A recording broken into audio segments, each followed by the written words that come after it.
twins were trapped in a dog cage, sobbing, shaking, clinging to each other. A maid dropped to her knees, her eyes wide with horror. Their cries pierced through the silence of the mansion. But why was no one else coming to help them? Jonathan Whitman had built an empire, yet the thing he feared most was losing control. His twin daughters, Harper and Avery, were spiraling, crying in silence, flinching at touch, barely speaking. For nannies had quit. 2 therapists walked away. No one could explain their fear. Then came Riley Thompson, just a maid, barely noticed by the family.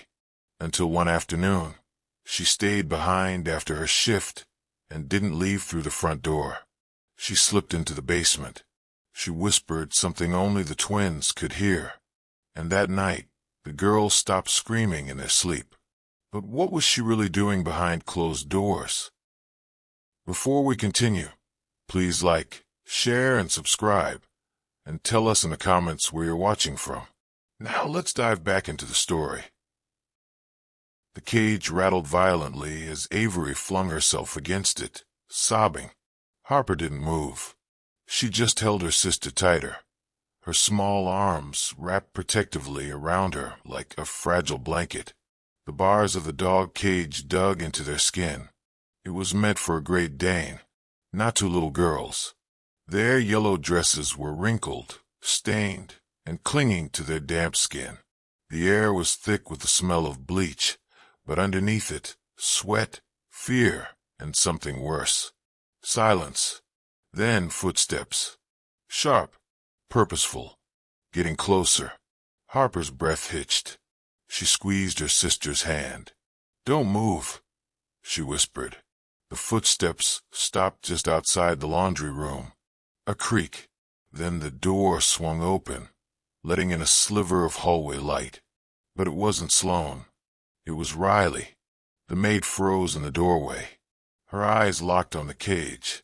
A moment of pure disbelief passed over her face, then horror. She dropped to her knees.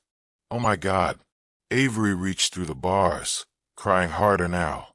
"Miss Riley, please." Riley's hands trembled as she reached into her apron pocket. Keys jingled.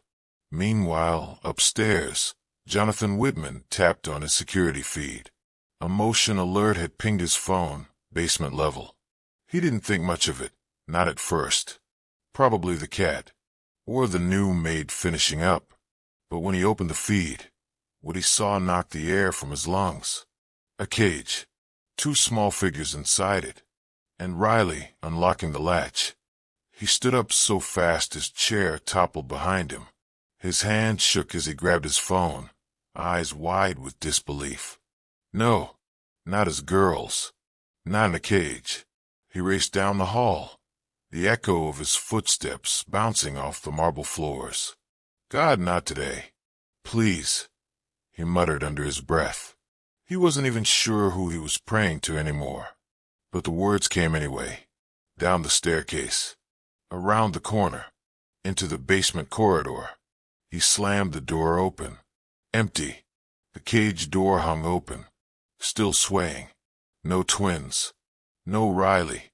Just the bleach bucket in the corner, and the fading scent of lavender, the kind Riley always wore. He whipped out his phone again, opened the front gate feed. A silver sedan was pulling away from the mansion. In the back seat, a small hand pressed against the window. Avery.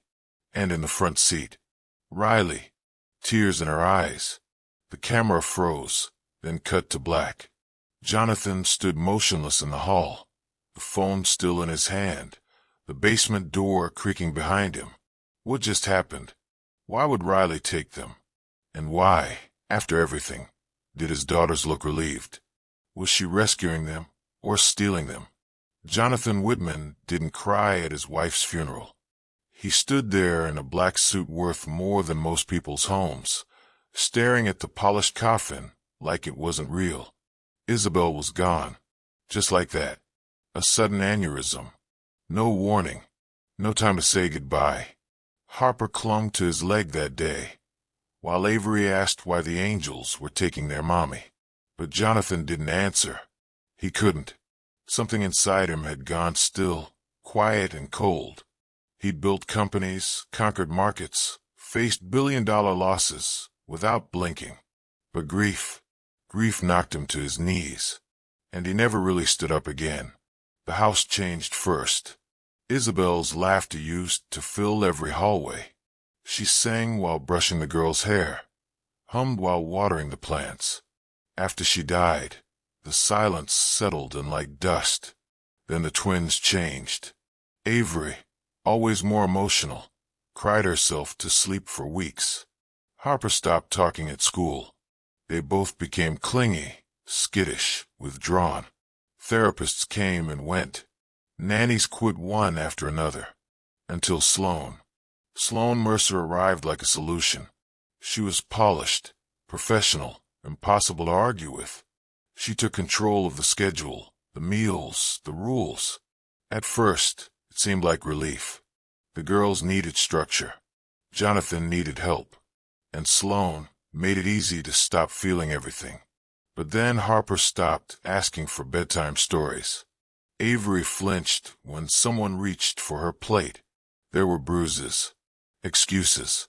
Silly girls always bumping into things. Sloan would say with a smile, "You know how dramatic they can be." And Jonathan, half drowning in guilt and bored meetings, let it go. Let them toughen up, Sloan would say. Their mother babied them. He wanted to believe her, needed to, but late at night, he passed by their room and hear Harper whispering, "Don't make her mad." Or Avery crying softly, asking if Mommy could still see them. Grief sat on his chest like a heavy night, pressing down every time he saw their drawings in the trash, or found a broken toy no one remembered breaking. He told himself they were healing, adjusting, that they would grow out of it, until the school called. Harper had fainted in class. Dr. Morgan said she was malnourished, exhausted, that something wasn't right at home. Jonathan nodded, promised to look into it. But when he brought it up, Sloan exploded, said he was being manipulated, that the girls were attention-seeking, that maybe he was too emotional to parent alone. And just like that, he looked away again, until Riley arrived. Quiet, efficient, background. She wasn't hired to fix anything, just to clean, to help with laundry, to keep the routine moving. But she noticed things no one else did, like the way Avery watched every adult in the room before speaking, or the fact that Harper never sat with her back to a doorway, or how the twins always went quiet when Sloan entered. Riley never said a word, not yet, but from the moment she stepped into that house, the girls started watching her like she was hope in disguise. Riley Thompson arrived on a Tuesday morning with 2 references, quiet smile, and a bag that looked like it had been through more than she ever said. She didn't speak much at first. She moved slowly, respectfully, like someone who didn't want to take up space. But there was something in her eyes, a steadiness, a softness, like she could hold the whole world together with just her hands. Her voice was warm, not chirpy or forced, just calm. "Good morning, Miss Harper, Miss Avery." The first time she said their names, both girls froze. They were hiding under the kitchen table while Sloan barked orders into a phone call. Riley bent down, one knee creaking against the tiled floor, and didn't reach toward them, didn't speak again. She just waited. Avery peeked out first. Her face was streaked with chocolate milk and dried tears. Riley gave a small smile. "You girls okay down there?" she asked, her voice low, like a lullaby hiding in conversation. Avery crawled out slowly and leaned against her leg without a word. Harper followed, eyes cautious. She didn't speak, but she didn't run either. Riley didn't rush. She just placed a warm hand on Avery's back and hummed a tune under her breath. It was soft, almost too faint to hear. He's got the whole world in his hands. Jonathan noticed that moment from across the room. He was headed toward the front door, briefcase in hand, when he saw his daughters, both of them, standing beside Riley, touching her, trusting her. His brows furrowed. No nanny had ever lasted this long with the twins, and definitely not with both girls leaning into them on the first day. Sloane noticed too. She watched from the stairs with narrowed eyes as Riley led the girls gently toward the breakfast table. No rush, no raised voice, no scolding, just quiet control. Jonathan stepped forward. "You're the new maid." Riley turned to him with a polite nod. "Yes, sir. Riley Thompson." "And they're already attached." His tone was careful but skeptical. Riley didn't answer right away. Instead, she knelt to Avery's level and handed her a spoon. "You want to try a bite before it gets cold, sweetheart?" Avery nodded. Harper climbed into her chair. For the first time in weeks, she sat without being told. Jonathan stared. "What did you say to them?" Riley stood up slowly. "Nothing special, sir." But later, in the laundry room, she whispered a prayer over the girls' bed sheets as she folded them. Her fingers moved with reverence, like she was handling something sacred. "Lord, cover these children. Hide them in your wings until they're safe." She wasn't hired to rescue anyone. She just came to clean. But something in her presence unsettled the whole house, and no one knew the power she carried inside her. "You're not supposed to kneel like that," the new maid whispered. Riley didn't answer. She was already on the floor, down at Harper's level, legs folded neatly beneath her, palms resting open on her knees like someone in prayer. Harper stood frozen near the wall, eyes wide, small hands fisted into her yellow dress. The other staff usually ignored her or barked orders when she didn't move fast enough. But Riley didn't speak. She just waited. Then she reached out and did something no one else ever dared. She touched her own forehead to Harper's, very gently, like she was saying, "I see you. I'm here." Harper blinked. Her lip trembled. Then she nodded. The new maid gasped quietly. Riley leaned back, still low to the ground, and began to hum. Soft, slow, familiar. A hymn, but in the quiet tones of her mother's village, melody stretched long, with a rhythm like rocking arms. A song sung over sick babies and frightened hearts. Avery peeked from behind the hallway door. She took a step forward, then another. That night, Riley sat with the girls in their room after Sloane stormed out, frustrated by another refusal to cooperate. Riley said nothing. She simply handed Harper a blank sheet of paper and a crayon. "You don't have to draw," she said softly, "but I'll stay right here if you do." 10 minutes passed, then 15. Then Harper, silent Harper, pressed the crayon to the paper. She drew 2 stick girls. One had short hair like Avery. The other had a dark braid and a blue uniform. Riley looked at it. Her eyes watered, but she didn't let the tears fall. "Is that us?" Harper nodded once. Across the hall, behind the cracked door, Jonathan watched. He hadn't meant to. He was walking by, but something made him stop. Something in the quiet. Harper was drawing. Avery was curled next to Riley, eyes half closed, head on her lap like a child who remembered what safety felt like. Jonathan's throat tightened.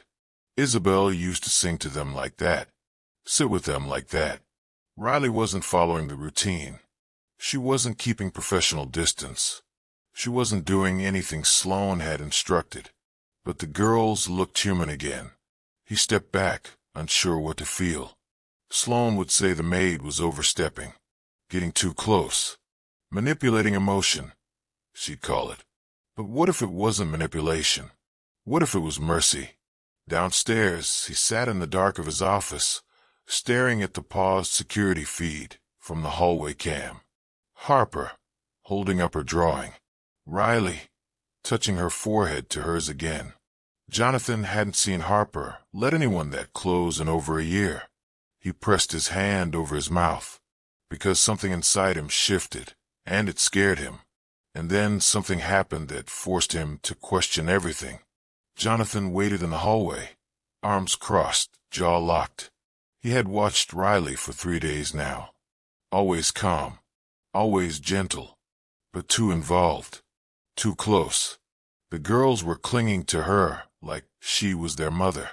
They'd stopped crying at night. They followed her from room to room like shadows. He didn't know whether to be relieved or furious. When Riley stepped out of the playroom that morning, he didn't wait.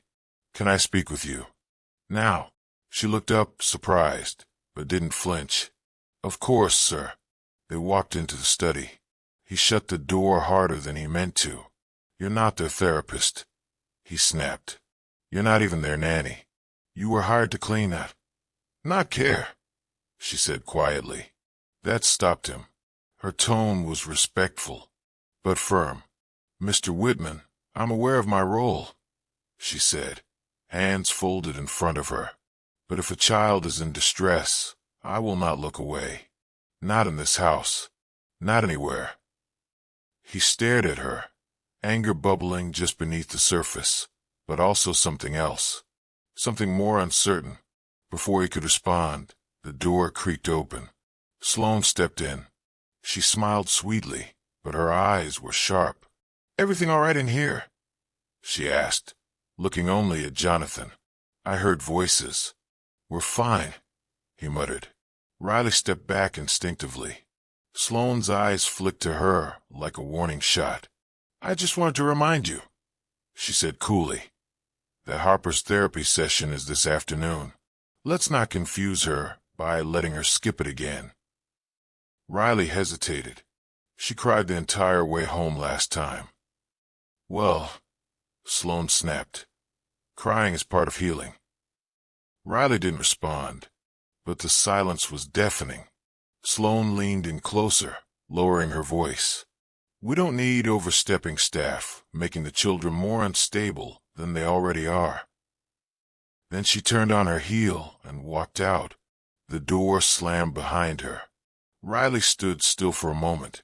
Jonathan rubbed his temples, suddenly exhausted. "You're crossing lines." "I'd rather cross a line than let a child break," she said simply. That afternoon, Harper was taken to her session.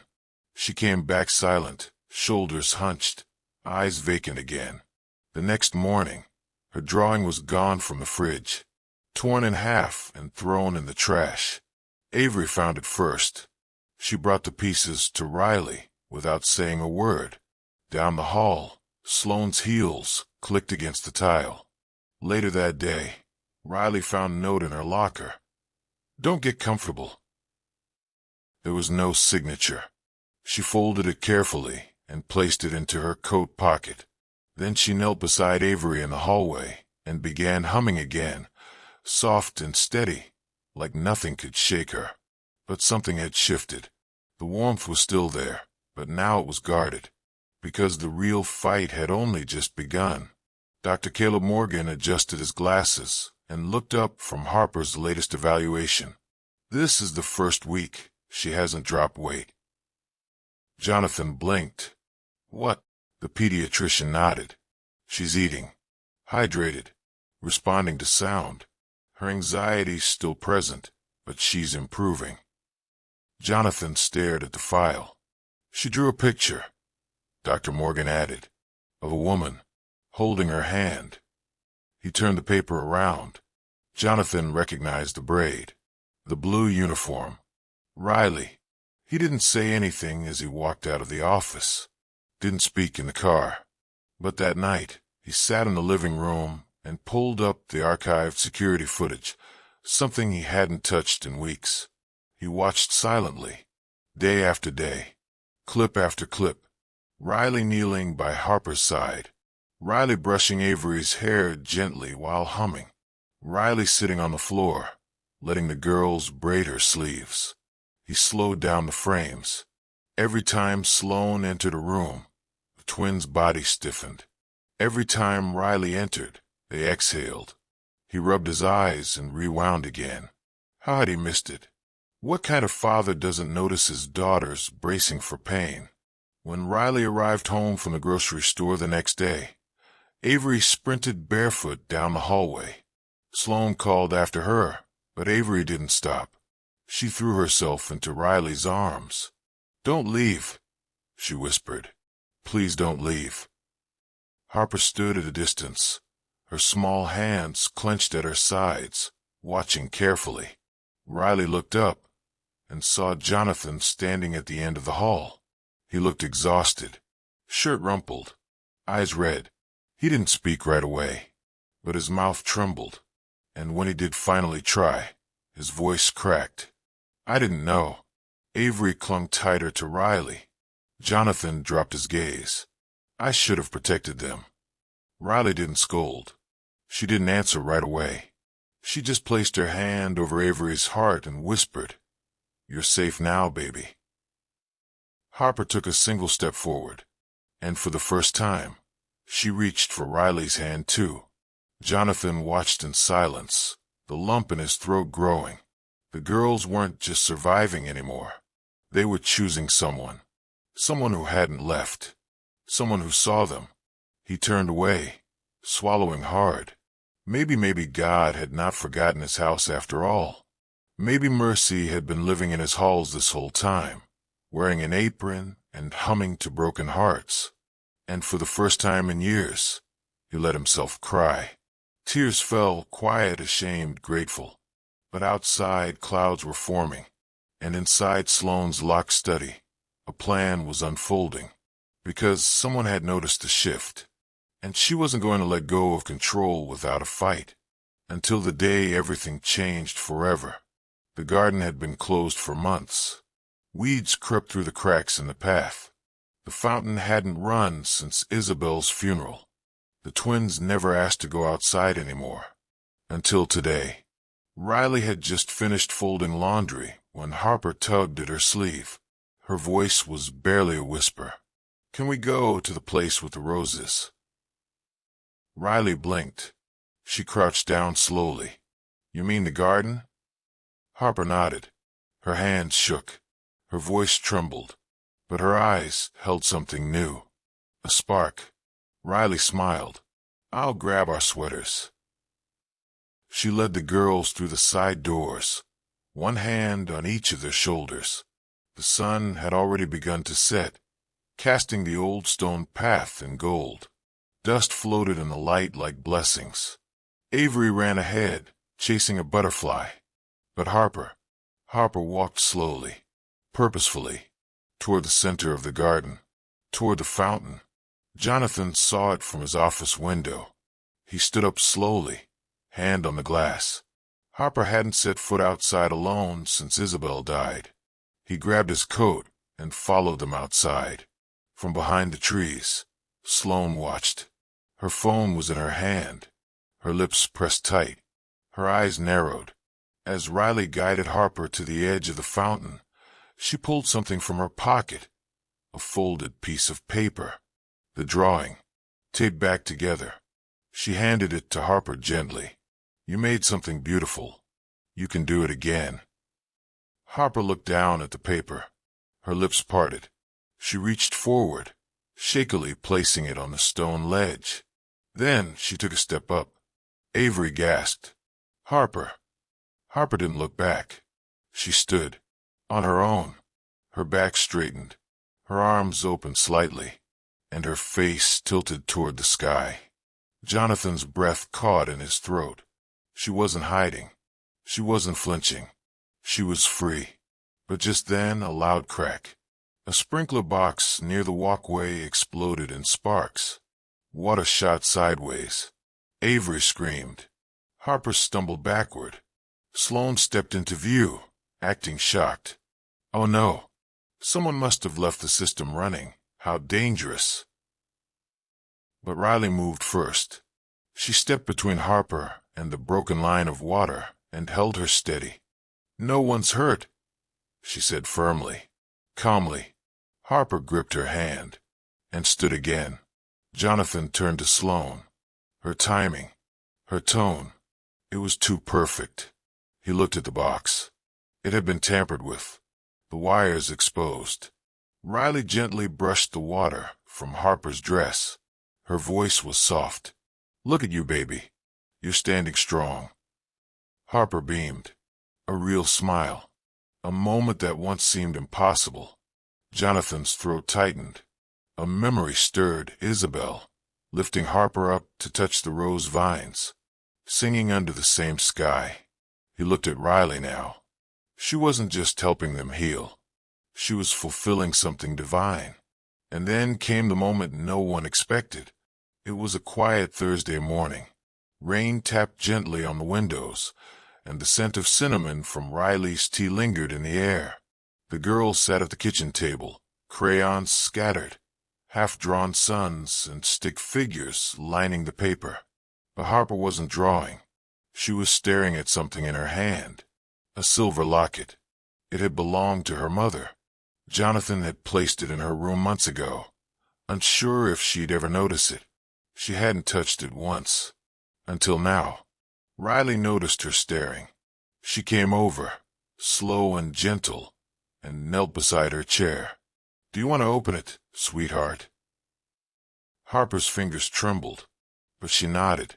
Jonathan stood frozen in the doorway, watching from a distance. He didn't breathe.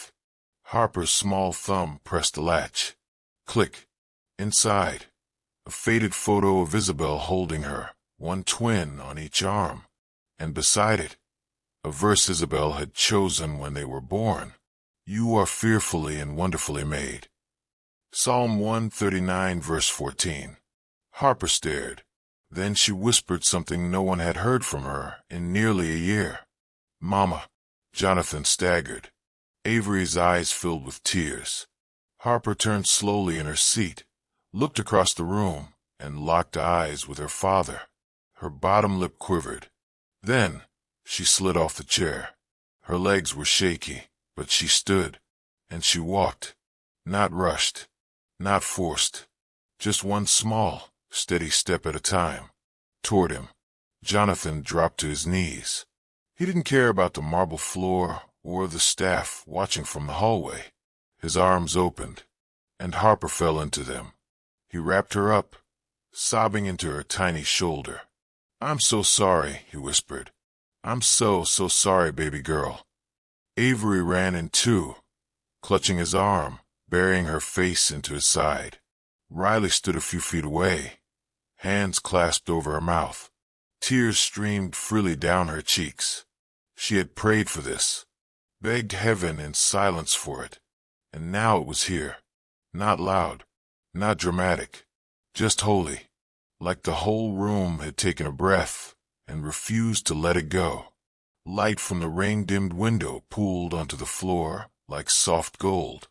Even the air felt different, like something sacred had passed through and left its mark.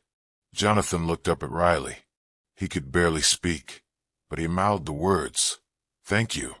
She nodded slowly, eyes still brimming, hands trembling from the beauty of it all. There were no sirens, no cameras, no speeches, just a father held by his daughters, and a quiet witness who had refused to walk away. This was not science. This was grace. Sloane stood in front of the mirror, adjusting her pearl earrings with shaking hands.